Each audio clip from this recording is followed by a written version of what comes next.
Result என்ன அப்படின்னு சொல்லி பாருங்க. அந்த ரிசல்ட் என்ன? அந்த கூட்டத்தில் கலந்துக்கிட்டவங்க இப்போ ஒரு முஸ்லீம் அல்லாத மக்களுக்கு ஒரு கேள்வி பதில் நிகழ்ச்சி நடத்துறோம். ஒரு 3-4 லட்ச ரூபா அதுக்கு செலவு பண்றோம். அவங்க வர்றவங்களுக்கு சாப்பாடு, அவங்களுக்கான ஒரு மகால் ஏற்பாடு எல்லாத்தையும் உட்கார வச்சு இந்த கேள்விகளை எல்லாம் அவங்களுக்கு சொல்லி அவங்க கேட்பாங்க.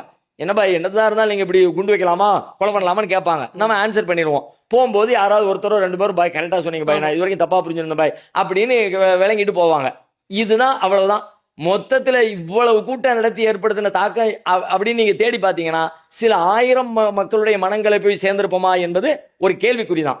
ஆனா இந்த படத்துக்கு பிறகு பாருங்க, அவன் தான் வீட்டுல நின்றுக்கிட்டு, தேட்டரை விட்டு வெளியில வந்து நின்றுக்கிட்டு, தெருவில் நின்றுக்கிட்டு எல்லாரும் இதை பத்தி பேசுறாங்க. இது ஒரு முஸ்லீம்கள் நல்ல மக்களா இருக்கிறாங்க, முஸ்லீம்கள் இயல்பா தான் இருக்கிறாங்க, நம்மை போலதான் அவங்க வாழ்றாங்க, நமக்கு சொல்லப்பட்ட மாதிரி அவங்க இல்ல, அவங்கள பத்தி நிறைய கற்பிதங்கள் எனக்கு இருந்துச்சு, அதையெல்லாம் உடஞ்சு போயிடுச்சு அப்படின்னு இந்த விஷயத்தை இதை குறித்து தான் நான் சொன்னேனே தவிர ஒட்டுமொத்தமா இந்த திரைப்படத்தை ஊக்கப்படுத்த வேண்டிய அவசியம் நமக்கு என்ன இருக்கிறது? அது எதை சொல்லுகிறது? என்ன சொன்ன என்னங்கிற இஸ்லாமிய சமுதாயத்தினுடைய அந்த காதல் கவிதைகள், அது மாதிரி விஷயங்களை எல்லாம், காவியங்கள், அதெல்லாம் ஒரு அழகான விஷயங்களாக சொல்லுகிறார்கள். அப்படி சொல்லிட்டா அது ஒரு சிறந்த படமாயிருமா? இஸ்லாம்ங்கிறது அந்த காதல் சம்பந்தமான விஷயங்களில் நமக்கு தெளிவாக சொல்லி தந்திருக்கிறது.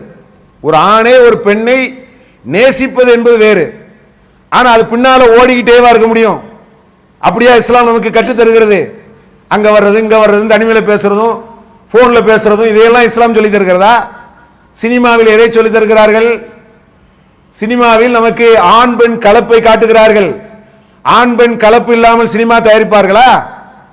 சினிமா தயாரிப்பு முடிந்த பிறகு, அந்த படத்தினுடைய ஷூட்டிங் முடிந்த பிறகு தனிமையில் அவர்கள் எவ்வளவு கேளிக்கைகள், எவ்வளவு மது, எவ்வளவு மோசமான செயலில் ஈடுபடுவார்கள். அதையெல்லாம் நம்மளால தடுக்க முடியுமா? சினிமாங்கிறது எந்த வகையில் நன்மை? சரி, இன்னைக்கு இந்த ஹபீபி என்று சொல்லக்கூடிய ஒரு திரைப்படத்தை எடுத்தவர் இஸ்லாம் சொல்லக்கூடிய இஸ்லாத்தை அப்படி பேசுறாரு, இப்படி பேசுறாருங்கிறாங்கல்ல. சரி, இப்படி பேசட்டும். இறைவன் ஒருவன் தான், சிலை வணக்க வழிபாடு கூடாது, தர்காக்கள் கூடாது,